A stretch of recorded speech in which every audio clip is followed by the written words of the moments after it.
Ну, начну, наверное, Астамур, добрый день. Добрый день. Начну, наверное, со злободневного, да, парламент вот на прошлой неделе обсуждал целый пакет поправок к выборному законодательству, в том числе и механизм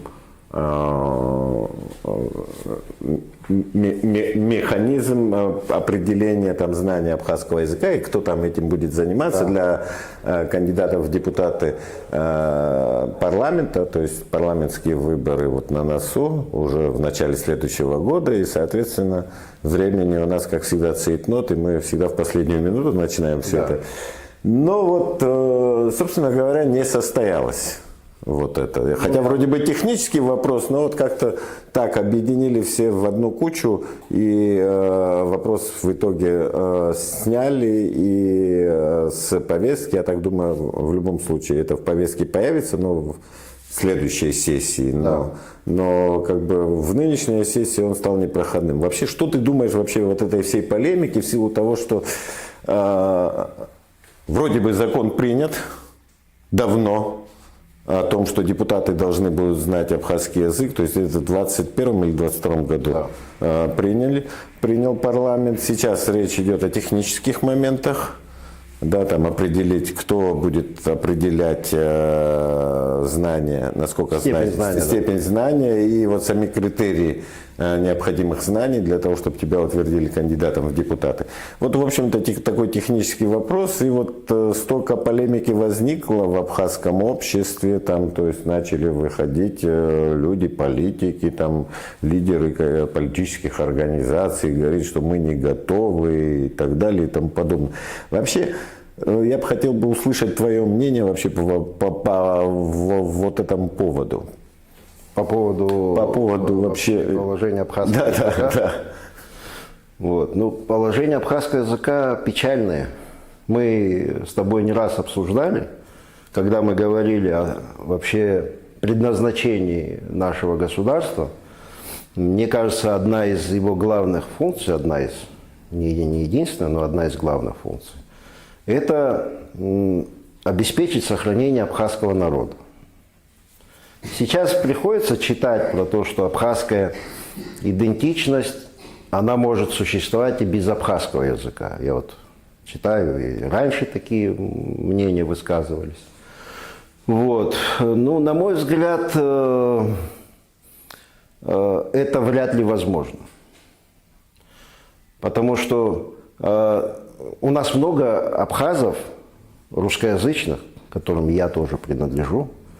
Нет, ты по-абхазски говоришь. Так ну, я говорю на бытовом уровне, да. Ну, вот так вот передачу, как ты ведешь, ну, прошлую передачу твою, я на таком уровне я не могу говорить.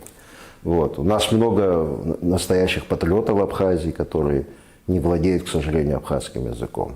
Но они должны понимать, что их абхазская идентичность существует до тех пор, даже если они не знают абхазского языка, до тех пор, пока есть абхазоязычные абхазы.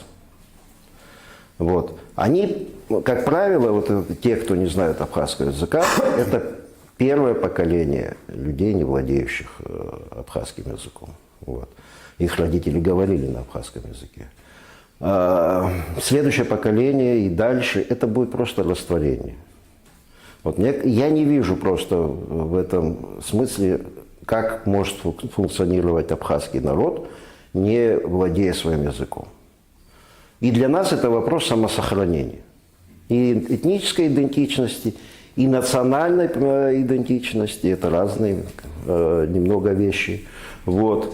И возникает тогда вопрос, вот если этого функционала это государство не выполняет, ну, возникает вопрос, насколько велик смысл его существования дальнейшего. Вот. Мне кажется, если мы будем подходить к этому как к базовой задаче, к сохранению языка как к базовой задаче функционирования нашего государства, а мы так не подходим, к сожалению. У нас много разных институтов, университет, школьные учебные программы. Все есть, а язык исчезает. Вот иногда мне даже в голову приходит, вот идут абхазы, мы разговариваем, часто на русском языке друг с другом разговариваем. Но есть народы, которые ни письменности не имеют, ни школ не имеют, они продолжают говорить на своем языке. Ни территории не имеют. Ни территории, не разговаривать на своем языке, потому что для них фактор самосохранения этнического общества. Ну, цыгане, к примеру. Ну, не только. Цыгане, которые не имеют ни собственной территории, ни каких-то письменности нет, ничего нет, собственно говоря. Но вот язык сохранили они. Но и мигрелы, при том, что они себя считают грузинами, как второй маркер идентификации своей, уже внутри грузинской нации, этнический маркер, они знают все мигрельский язык в основной массе. Поэтому, мне кажется, если мы во главу угла этот вопрос поставим, то, конечно, и не будем к нему формально относиться. Конечно, вопрос знания депутатами и вообще правящей элитой Абхазии, он очень важный. Его нельзя превращать в фикцию. Я понимаю, что это разово не решается. Это гигантская комплексная проблема. Можно сегодня говорить, вот это большая, я согласен. Это проблема образования, это проблема чего угодно. Но наше государство в качестве независимого существует 33 года. Правда? Наверное, у нас было время что-то в этом смысле создать. А может, в этом причина в том, что чтобы стать частью нашей правящей элиты, не обязательно знать абхазский язык. Может, в этом кроется какая-то причина. У нас даже к выборам президента, к знанию абхазского языка довольно формально, мягко говоря. Критерии оценки очень невысокие для того, чтобы для главы государства. Я сейчас не хочу говорить о каких-то конкретных примерах, но они налицо. Слава богу, действующий президент, он прекрасно говорит на абхазском языке, да. Но это же может, если мы будем дальше таким же образом относиться, следующий президент будет наполовину абхазоязычным. Скорее русскоязычным, чем абхазоязычным. А это же пример задается. Это формируется уже стереотип. Это всегда так. Правящая элита, она демонстрирует успешную модель поведения. Правильно? Если в рамках успешной модели поведения не будет содержаться абхазского языка, то и этому никто не будет следовать, к примеру. Естественно, у нас в Конституции это записано. Это же тоже он и вопрос еще и такой довольно тонкий, исходя из того, что у нас полиэтническое общество. Это мы тоже иметь должны в виду. Не случайно там же в законе записано знание абхазского и русского языка. Потому что двуязычие здесь оно предопределено, потому что образование, доступ к каким-то современным технологиям, знаниям мы получаем посредством русского языка. Но таких примеров в мире предостаточно. Индию нужно взять, Сингапур тот же. У них преподавание даже таких естественных наук, экономики, все ведется на английском языке, но без потери китайской идентичности, потому что большое внимание уделяют преподаванию китайского языка, китайской этики. То есть то, что гуманитарные предметы, в общем, с помощью которых формируется национальное лицо. То есть исходя из этого надо подходить. Если мы еще раз, потом это будет никому не нужно. Это сейчас мы находимся на пороге. Следующему поколению это совершенно будет неактуальная проблема. Либо мы ее сейчас решаем, начинаем решать, и может это не единственный шаг должен быть. Это должна быть большая целенаправленная политика с детского сада. Уже, к сожалению, знаешь, что произошло? В силу урбанизации всего, естественная среда воспроизводства абхазоязычного населения, каковым являлось абхазское село, она уже ослаблена значительно. Она так работать не будет. Мы на это не должны надеяться. Сейчас с абхазским языком нужно работать как с языком вымирающим. Примеры даже, есть примеры, масса примеров, когда вымирающие языки восстанавливали. Даже вымершие восстанавливали. Ну, Израиль – это наиболее яркий пример. Да. Ну, приехали люди из разных стран Европы и Азии, и они выучили фактически язык, который был доступен религиозным деятелям. И вернее, даже не этот язык, а на его основе был сделан современный язык. А сейчас на нем все израильтяне говорят. Ну и Уэльс есть тот же, где значительно подняли процент. Ну, надо же изучать современные методологии. Но в этом плане у нас мы долго, кстати говоря, вот рассуждаем о степени развития абхазского языка или степени проблемы, да, что мы говорим, что есть проблема, да, но любая проблема – это всегда цифры. Цифры, показатели, но вот закон об абхазском языке в 2007 году приняли, в полную меру он вступил в 2015 году. Мы весь этот период и до, кстати, тоже говорили о том, что вот очень плохое состояние языка, но изложить вот эту проблему в цифрах мы так за это время и не удосужились. То есть дать оценку, провести, допустим, хотя бы социологическое исследование, в какой степени находится язык, да, процент людей, которые владеют свободно, да, то есть читают, пишут, свободно разговаривают, да, люди, которые могут только бытовым языком владеть, кто-то там, условно говоря, там набор из 500 слов, да, там знает, да, там какой-то лаищ, нещ, мшабзе, чичбзе, то есть вот какой-то определенный набор слов. То есть мы вот такой градации, такого социологического исследования, таких замеров у нас нет.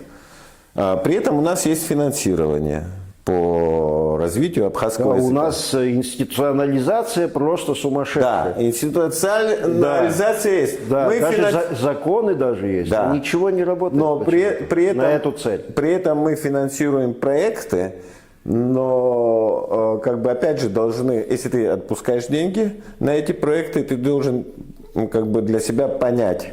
Вот ты каждый год отпускаешь огромные суммы. Степень эффективности, да? То есть там тоже никаких замеров нет. И я думаю, у нас эти разговоры будут бесконечными, пока вот мы о том, что абхазский язык необходимо знать всем и так далее, говорит, что он в критическом положении, но у нас никогда ничего не изменится, пока мы не приложим современные как бы подходы к проблеме, да, эту проблему разложить по цифрам, понять, где у нас слабые места, куда какие финансы направить, где более эффективно. Ливан Микава и Ливан Багула, вот они демонстрируют. Это вот один из примеров современных подходов. Да, и я надеюсь, Астамур, что они только начали делать, да, то есть у них тоже будут какие-то замеры, там, ну, то есть там через год, через два они как бы, вот то направление, которое они пытаются развивать, вот через это направление они там будут делать определенные выкладки социологические, как это, как вообще вот с той группой, допустим, они там, если обучение идет по вот этой программе, которую они разрабатывают, насколько там как бы есть подвижки. То есть без цифр, без каких-то грубой, вот такой, не грубой, а вот точной бухгалтерии, да, невозможно развивать язык. Можно даже, может, такой принцип избрать. Во-первых, международный опыт очень богатый. Я считаю, что мы же видим, что наша методология, с помощью которой мы преподаем абхазский язык, она не работает в современных условиях. Ну, даже достаточно, наши учебники школьные забиты аграрной лексикой. У нас уклад жизни изменился. Детям неинтересно знать названия этих орудий сельского хозяйства. Ну, можно что-то на другой уровень выходить.